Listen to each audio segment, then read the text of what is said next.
We've been eating lots of hot soup at our house on these cold winter days, and sometimes we enjoy a little bread with the soup.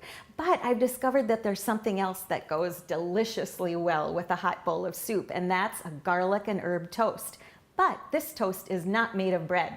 It's made of puff pastry, so it's just got that delicate crunch. It's flaky and it's delicious.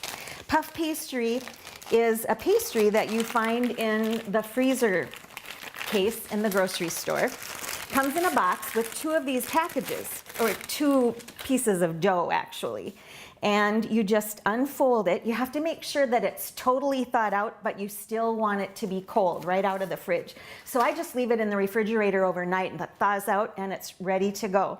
So before I start anything, I want to tell you that beforehand, I pureed some olive oil and fresh garlic together. I made a Parmesan mixture by processing or grinding Parmesan cheese with some walnuts.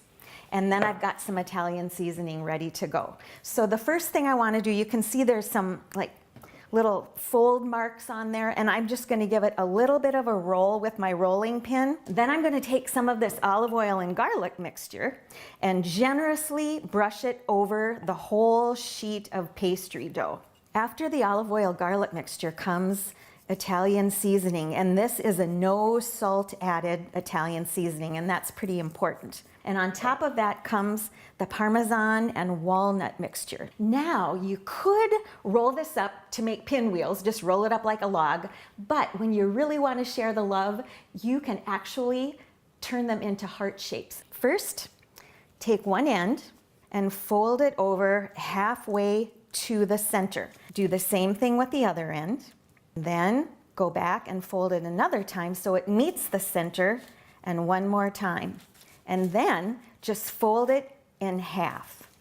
At this point, I'm going to put it into the freezer for about 10 minutes. When you slice that little formation that you made with the pastry dough, you will have these little shapes that look just like this. And I like to help them a little bit by just pinching the bottom of the heart so that when they bake, they look a little bit more heart-shaped.